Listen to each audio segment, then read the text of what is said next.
안녕하세요. 걷는 남자 마크입니다. 반갑습니다. 오늘은 제가 광진구까지 걸어왔다가 다시 집으로 가고 있는 길입니다. 한 2시간 반 정도를 걸은 것 같아요. 2시간 반 걸으면서 앞으로 어떻게 살까, 앞으로 어떻게 해야 되나, 무슨 일을 해야 되나, 치킨을 튀겨야 되나, 여러가지 오만 잡생각을 다 해봤습니다. 그런데 결국 좀 결론을 얻지 못했어요. 지금까지 제가 생각했던 가장 가성비 높은 어떤 삶의 질이라든지, 그리고 금전적으로 크게 부담 안 되면 살아갈 수 있는 방법은 결국에는 직장생활을 하면서 투자를 하는 게 가장 올바른 방법이 아닌가라고 생각이 듭니다. 제가 마크라고 지금 이제 활동하는 거 외에도 유튜브는 아니지만 브런치하고 네이버 블로그에서 활동을 하고 있습니다. 부동산이나 주식 투자, 재테크 초보자들을 위한 채널인데요. 사람들이 이제 돈을 많이 벌고 싶어 하는데, 근데 그 많이 벌 수 있는 방법을 잘못된 방식으로 하고 있어요. 뭐냐면은 열심히 일해서 회사에서 인정받고 급여 소득을 통해서 부자가 되는 거를 생각하고 있어요. 네, 실제 그렇게 해서 부자가 될 가능성은 거의 안 된다. 아이온이라는 게임이 있는데 거기에 막 신석이 있어요. 신석을 박으면은 이제 신석이 효과가 뭐 1%, 뭐 2% 이렇게 효과로 터지는데, 말 그대로 100대 치면은 한 번 터질 확률이에요. 100명 중에 1명이죠. 근데 여러분 잘 주의를 보십시오. 한 팀이 뭐 보통 적으면은 뭐 2~3명에서 많으면 20명, 30명도 될 것 같은데, 거기에 꼭대기에 있는 사람 1명이에요. 나머지는 다 똑같은 사람이고. 근데 꼭대기에 올라갈 수 있느냐? 있으면 열심히 하셔도 됩니다. 근데 그 꼭대기에 있는 사람이, 그 팀장이 잘 사느냐? 똑같아요. 여러분들하고 다를 게 없어요. 뭐 그래서 실장을 잘 사느냐? 비슷합니다. 다들 월급쟁이고, 물론 월급이 좀 더 높을 수는 있어요. 근데 월급이 높으면 그만큼 씀씀이도 높아지기 때문에, 저는 월급의 크기와 어떤 재테크의 상관관계는 좀 적다고 생각해요. 물론 월급이 많으면은 좀 더 빨리 모으겠죠. 제가 방금 전에도 말씀드렸지만 월급이 크면 그만큼 씀씀이도 커져요. 그래서 내 월급이 100만원 밖에 되지 않아서, 200만원 밖에 되지 않아서 충분히 할 수 있다고 생각해요. 돈을 아끼면 되거든요. 근데 그런 것들이 하루아침에 이루어지는 건 아닌 것 같아요. 한 달, 2달, 1년, 5년, 10년 이렇게 노력하면서 어떤 굳어지게 되는 생활 습관 같은 건데, 그게 뭐 하루아침에 되진 않아요. 그거를 잘 알아주셨으면 좋겠습니다. 저 같은 경우에는 지난번에도 말씀드렸지만 월급이 적을 때도 항상 저축을 하거나 돈을 모으려고 하는 습관을 가지고 있었어요. 단순히 적금을 든다든지 하는 것도 물론 있었지만, 결혼하고 나서부터는 이거는 도저히 적금이나 이런 것들을 이용해서는 돈 모으기가 너무 힘들겠다, 우리 집을 가져야 되겠다, 그렇게 목표를 가지고 아파트를 사기 위해서 열심히 찾아보고 노력을 합니다. 그리고 당시에는 제가 수중에 갖고 있는 돈으로 아파트를 절대 살 수가 없었어요. 근데 감사하게도 은행에서 대출이 70%까지 나올 수 있기 때문에 그 레버리지를 이용해서 내가 갚을 수 있는 이자의 한계치까지 최대한 레버리지를 이용해서 아파트를 구매하게 됩니다. 구매했다기보다는 아파트를 분양을 받게 된 거죠. 구매도 맞네요. 아무튼 그래서 강제로 사실은 재테크를 하게 된 거죠. 물론 그 전에도 저는 재테크를 하고 있었지만, 가장 리스키하고 가장 힘들고 가장 괴로운 시간들을 건축이 되는 기간 동안 버텨온 거죠. 이자를 내려면 사실 돈이 거의 없다고 봐야 돼요. 이자를 감당하려면 한 달에, 제가 그때 이자가 80만원, 70만원 이 정도 됐었는데, 그거 쉽지 않더라고요. 이자 내는 것 자체가. 그래서 어떻게 보면은 저는 한 달에 그냥 100만원씩 그냥 저축을 한 거죠. 실질적으로 와이프하고 저하고 아이도 하나 있었는데 말이죠. 아무튼 그렇게 해서 돈을 모으고 불필요한 물건들을 사지 않고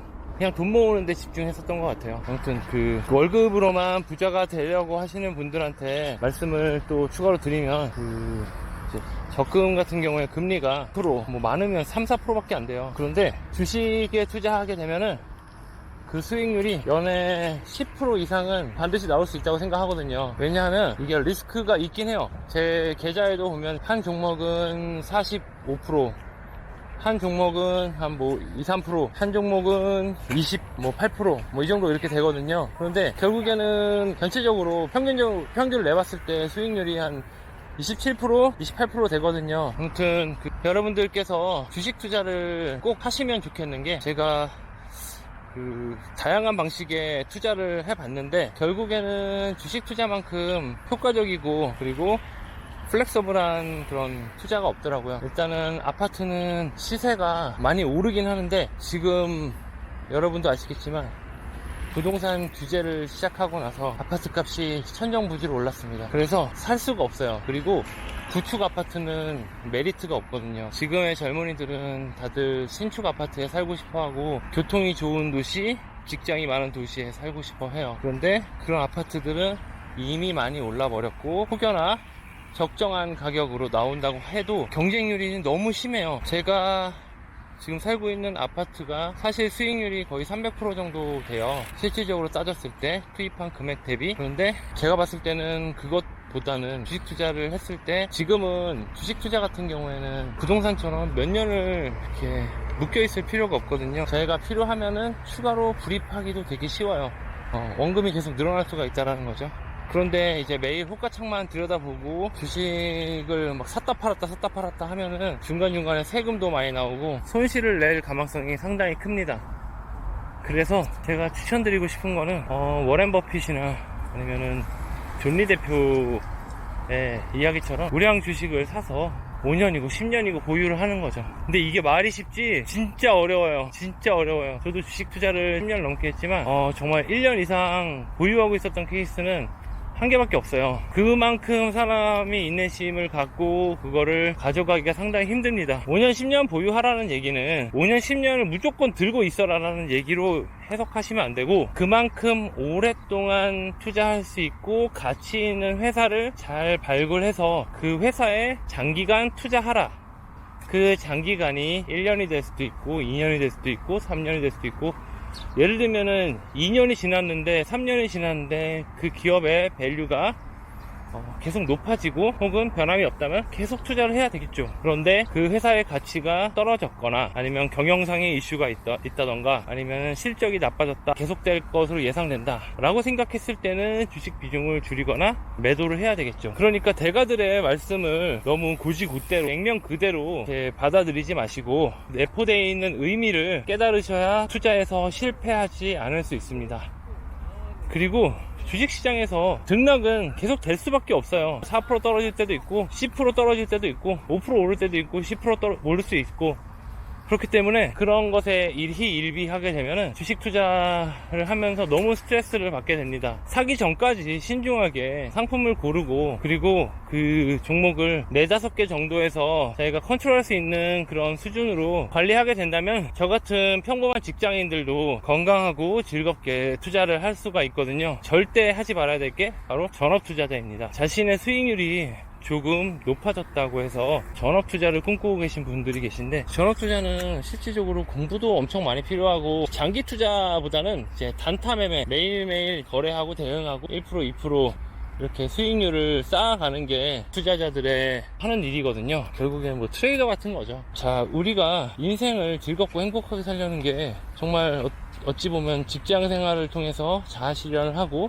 그리고 그 속에서 나온 급여로 정말 행복한 삶이 되면 좋겠지만 항상 좀 부족하잖아요. 2%가 부족하고 10%가 부족하고 뭐 30%가 부족하고 그러니까 제가 봤을 때는 월 500 정도만 내가 벌 수 있다면은 저는 윤택한 생활이 가능하다고 보거든요. 물론 뭐 사교육이라든지 아니면은 뭐 외제차, 그다음 더 좋은 집 이렇게 뭐 욕심을 부리다 보면은 그 금액으로도 어려운 점이 있겠지만 저는 대부분의 평범한 사람들이 월 500만원 정도 1년에 6천만원 정도면은 정말 행복하게 살 수 있다고 저는 생각을 해요. 그래서 지금 갖고 계신 직업을 그만두거나 하지 마시고 그거는 그거대로 노력을 하시고 차라리 주식 투자를 통해서 최대한 많은 이익을 극대화할 수 있는 방안들을 고민해보면 어떨까 그런 생각이 듭니다. 여러분들께 좋은 어플리케이션을 하나 소개시켜 드릴게요. 저 같은 경우에는 지금 삼성페이에서 돈을 쓸 때 모든 내역을 삼성페이로만 사용을 하고 있거든요. 삼성페이에서 소비 패턴하고 그 다음에 소비 금액하고 이런 것들을 다 데이터로 분석해서 뽑아줍니다. 근데 이런 것들이 정말 잘 되어 있는 어플리케이션이 바로 뱅크샐러드라는 어플리케이션이거든요.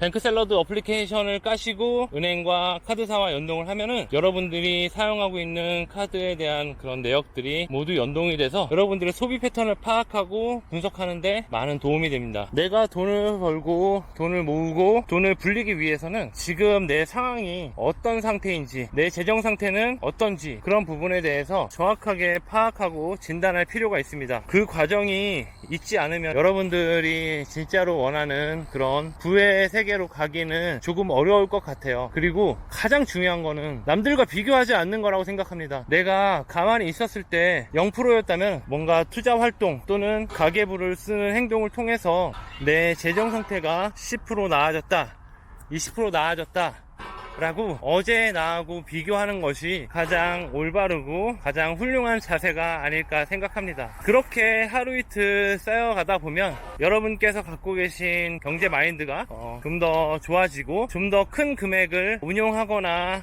이렇게 불릴 수 있는 그런 사람이 될 수 있다고 저는 생각을 해요. 그래서 굳이 무리해서 남들은 수익률이 100%였다, 한 달 만에 1억을 벌었다, 이런 거에 절대 현혹되지 마시고 여러분들이 갖고 계신 패턴을 가지고 그대로 해 나가시는 것을 추천드립니다. 네, 오늘도 제가 걷다가 여러분들께 어떤 투자하지 않는 사람들 혹은 투자를 하고 싶어 하는 사람들 몇 가지 이야기를 전해드렸습니다. 앞으로도 걷는 남자 마크 많이 사랑해 주시고 구독, 좋아요, 알림 설정 부탁드리겠습니다.